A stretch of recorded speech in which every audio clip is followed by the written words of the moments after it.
सत्य आचरण करा, जे खोटं आहे ते जाऊ द्या. हा अवसर आहे तुमच्याकरिता. एकदा जर चुकत गेलं तर रस्त्यावर गाडी येणार नाही. अवसर आहे, अवसर नाही का. हा तुम्हाला देह प्राप्त होण्याचा हा अवसर आहे.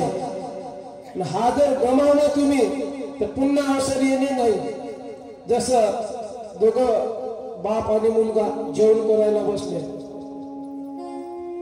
बापानं पहिले सांगून ठेवलं मुलाला, हे बाबा, मी जेवण करत असताना मला हटकायचं नाही, बोलायचं नाही मधामध्ये. बरं म्हणे, आता मस्त जेवण करत आहे बाबा, चांगलं जेवण झालं, चांगलं जेवण झालं. जेवण करत असताना याचं जेवण झालं ना, हा बापानं काय केलं, मग काला मोडला. आता काला मोडल्यानंतर त्यामध्ये होतं झुरळ, ते त्यानं कालवलं, ते दिसलं त्याच्या मुलाला. तो म्हणते, बाबा, बाप एक नाही ना दोन नाही. तो म्हणते, बाबा, बाप एक नाही ना दोन नाही. तो म्हणते, बाबा, हाडारा झाली, मुलाच्या गाला फटात एक थापड मारली. बोलून काय मुलगा डबल, मुलगा चुपचाप राहिला. भाऊ, त्यानं ते झुरळ कालवलं त्याच्यामध्ये. मुलगा तसाच चुपचाप, आणि त्यानं काला खाणं सुरुवात केली. बंदा काला खाऊन झाला आणि मग हात धुतला त्यानं. मग म्हणते मुलाने, सांग आता काय सांगायचं. मुलगा म्हणते, बाबा, आता सांगून काय उपयोग आहे. तर म्हणते, का बरं. अरे जेव्हा सांगायचं तेव्हा मी सांगत होतो, पण तुम्ही माझ्या काय पदार्थ मारली. काय झालं, मी तुला सांगितलं होतं ना का माझं जेवण झाल्याची बोलू नको.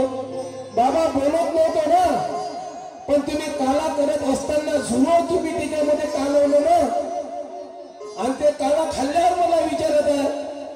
अरे तुम्हाला जर समजा म्हणायचं, जर लक्ष जर दिलं असतं किंवा त्यावेळेस जर तुम्ही लक्ष दिलं असतं तर झुरळ पोटात गेलं नसतं. मग अवसर आहे, तुम्हाला अवसर दिला होता. अवसर एक बार निकल गया सो निकल गया, बार बार अवसर आदमी को नहीं मिलता. जैसा ये जिंदगी आदमी को मिली है वही एक अवसर है. आणि म्हणून मिळालेल्या नाही का संधीचं सोनं करून घे दादा. ही संधी तुम्हाला प्राप्त झाली का नरजन्म हा तुम्हाला मिळालेला आहे, आणि तो अनमोल आहे. मानव जन्म अनमोल है, देहर बारंबार तरवर की पत्ती झडे बहुळीने लागे डाल. ज्याप्रमाणे हे झाडाचं पत्त नाही का तुटून पडतं, हा तसाच अनमोल देह आहे. जसं झाडाचं पान खाली तुटून पडतं, पुन्हा लागू शकत नाही, तसाच हा देह तुम्हाला पुन्हा पुन्हा प्राप्त होऊ शकत नाही. हा अवसर आहे तुम्हाला,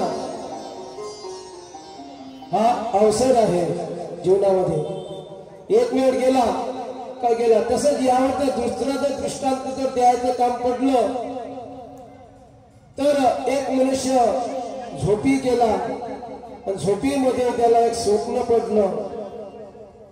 स्वप्न असं पडलं का त्याच्या स्वप्नामध्ये शिवजी आले. शिवजी स्वप्नामध्ये आल्यानंतर शिवजी म्हणतात त्याला, का रे बाबा, तुला मी 900 रुपये देतो नाही का, तू चांगला माझा भक्त आहे म्हणून तुला 900 रुपये देतो. तो म्हणतो, नाही देवा, 900 नाही द्याल तर 1000 रुपये द्या. असं दोघांचं त्यामध्ये चालू झालं संभाषण. देव 900 म्हणत होते, तो 1000 म्हणत होता. असं करता करता करता करता त्याला आधी जाग. मग जाग आल्यानंतर मला सांगा, हा बघून राहिला 900 नाही ना 1000ही नाही, आता काय करायचं. मग पुन्हा झोपायचं. मग झोपायचा तो झोपत होता तो, पण त्याला झोप येत नव्हती. या कळावर तर त्या कळावर. आणि तेवढ्यात त्याची पत्नी उठली आणि म्हणते, का हो असं काय करत आहे तुम्ही. तो म्हणायला लागला का शंकरजी माझ्या स्वप्नामध्ये आले होते त्यांनी 900 रुपये देतो असं म्हटलं. मी म्हणालो 900 नाही देवा, 1000 रुपये द्या. असं 900,000 म्हणता म्हणता मला जाग आली. मग मी देवाला म्हणतो, पुन्हा झोपी जातो आणि मग मला स्वप्न पडेल. मग देवाला म्हणून 900 नाही देवा, त्याच्यापेक्षा कमी देशाचं पण दे. मला सांगा आता तो झोपेल कशावरून त्याला स्वप्न पडेल? बरं स्वप्न पडलंय तर त्याला पैशाचं स्वप्न पडेल असं कशावरून? पैशाचे पडलं, देव येतील त्याच्या स्वप्नात कशावरून?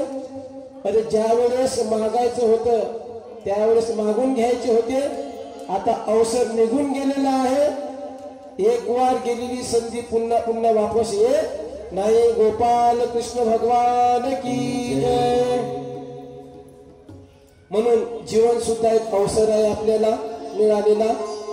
त्या नाही का संधीचं सोनं करून घ्या. ज्यानं केलं त्याला मिळालं. देवी दिला देह भजना गोमाता, देवी दिला देह भजना गोमाता, देवी दिला देह भजना गोमाता, देवी दिला देह भजना गोमाता.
भजना गोमटा, भजना गोमटा.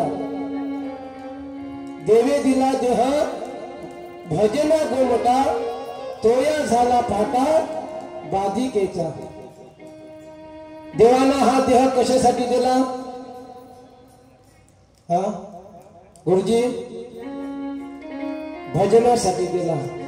बरोबर आहे, भजनासाठी हा देह दिला आपल्याला. पण कशावर गमावला? देवे दिला देह भोजन गोमाता, तो हा झाला पाटा बाधिकेचा. देवे दिला देह आपण भजनासाठी सांगितलं, पण भोजनासाठी केला उपयोग. कशासाठी? भोजनासाठी. फक्त खाणे नाही का, बसणे, आराम करणे, याच्याशिवाय काही नाही. क्या किया क्या किया क्या किया रे, क्या किया क्या किया क्या किया रे. तूने जीवन गवा दिया, तूने जीवन गवा दिया. क्या किया रे, किसी पाना था उसको खो दिया रे, किसी पाना था उसको खो दिया रे, किसी पाना था उसको खो दिया.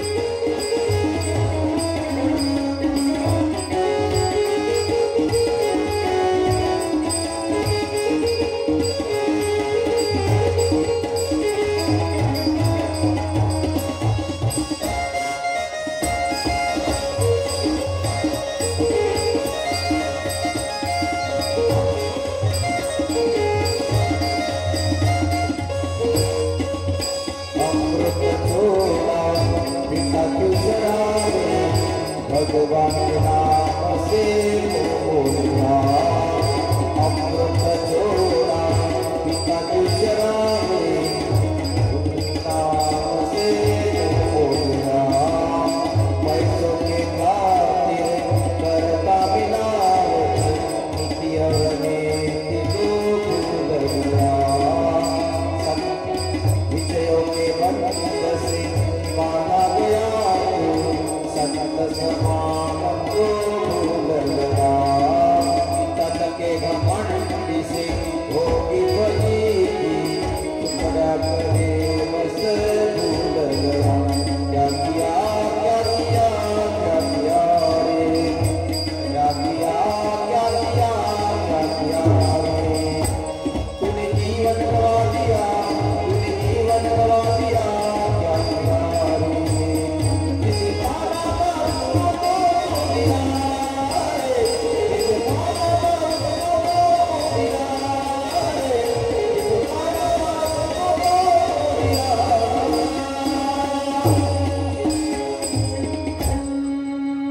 तुकडोजी बाबांनी म्हटलेला है, क्या किया क्या किया क्या किया।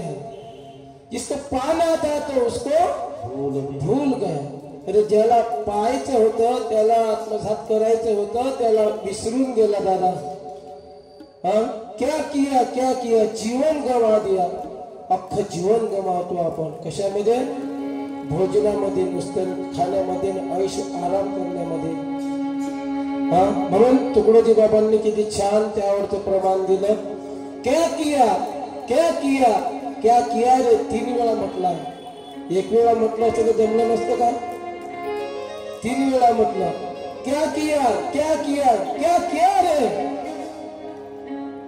नहीं का, जीवन गवा दिया। करना था तो क्या किया, जीवन गवा दिया। कशामध्ये, खाण्यापिण्यामध्ये। मग तुमच्यामध्ये आमच्यामध्ये अंत्य नाही का, कुत्रे मांजरे डुकरे यांच्यामध्ये काय फरक आहे, काय फरक आहे सांगा ना। ते तरी भूतलावर येतात, त्यांची योनी कटवण्यासाठी येतात आणि तुम्ही तुमचे योनी घडवण्यासाठी येतात। हा फरक आहे, किती मोठा फरक आहे। आपण येतो योनी घडवण्यासाठी आणि ते योनी कटवण्यासाठी येतात। त्यांना 84 लक्ष योन्या कटवाव्या लागतात म्हणून ते जन्माला येतात। आपण 84 लक्ष योनी कटवून इथं आलेला आहोत। मग इथं आल्यावर जर तुम्हाला कळलं नाही, इथं आल्यावर जर तुम्हाला कळलं नाही तर नाथ महाराजांनी यावर छान नाही का पिंगळा दिलेला आहे। इथं जर येऊन तुम्हाला कळलं नाही तर नाथ महाराज म्हणतात, हे जरी नाही कळलं मग दुसरा येईल, हे जरी नाही कळलं, हे जरी नाही कळलं मग दुसरा येईल, हे जरी नाही कळलं, परत शेवटी बा काळ बांधून येईल, परत शेवटी बा काळ बांधून येईल, परत शेवटी बा काळ बांधून येईल।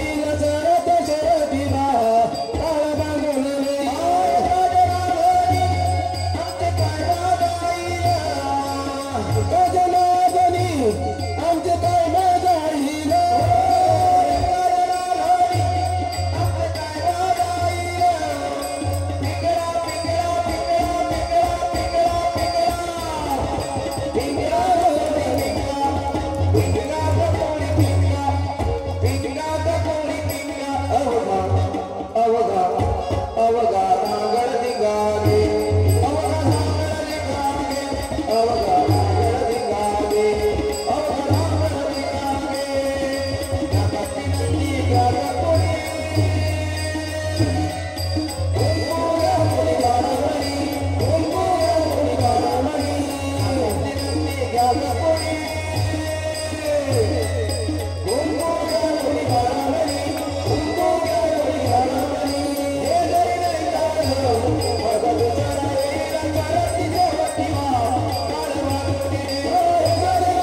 नागमहाराजांनी पिंगळा केला यावर हे जर नाही कळालं मग दुसरा शेवटी शेवटीला काळ बांधून नये शेवटी तुम्हाला काळ बांधून नाही का मग काळाची बावडी पडेल जेव्हा कोणी सोडवणार नाही काळाचे यमाचे यमदंड नाही का हे तुमच्या माथ्यावर पडतील मग तिथं तेव्हा कळेल तुम्हाला अरे आपण भागवताचं आयोजन होत होतं ना आपण घरी अजगरासारखे झोपून राहत होतो अजगरासारखं सुस्त नाही का जिथं आयोजन होत होते आपण झोपून राहत होतो पण आता मग यमाची यमदंड पळतील माथा नाही का तर आता मग काय ते खाल्ल्याशिवाय अत्यंत जेव्हा तुम्हाला मग कळलं ना पण तेव्हा वेळ गेलेली असेल तेव्हा वेळेच्या अगोदर सर्व करावं लागतं वेळ गेल्यानंतर काय होत नाही काय होते वेळ गेल्यानंतर वेळ ही तुमच्यासाठी दुखत नाही थांबत नाही काळ कधी थांबत नसतो तुमच्यासाठी म्हणून त्या काळाच्या मर्यादेमध्ये करून घ्या जेवढी वेळ आहे त्या वेळेच्या अगोदर करा वेळ निघून गेल्यानंतर काही अर्थ नाही हे जे आहे हे जवानपणामध्ये होत असतं म्हातारपणामध्ये ते इथपर्यंत येऊ शकत नाही पण ज्याला गोळी आहे ते आल्याशिवाय राहत नाहीत कारण त्यांच्या जीवनाचं मर्म त्यांना कळलेलं असतं आणि म्हातारे झाले का हे पाय येऊ देत नाहीत मग म्हणून परमार्थ करायचा आहे ना योग्य वेळेवर केला पाहिजे वेळ गेल्यानंतर परमार्थ होत नाही संसार तुमच्या मरेपर्यंत होईल पण परमार्थ हा वेळेतच केला पाहिजे उठा लागे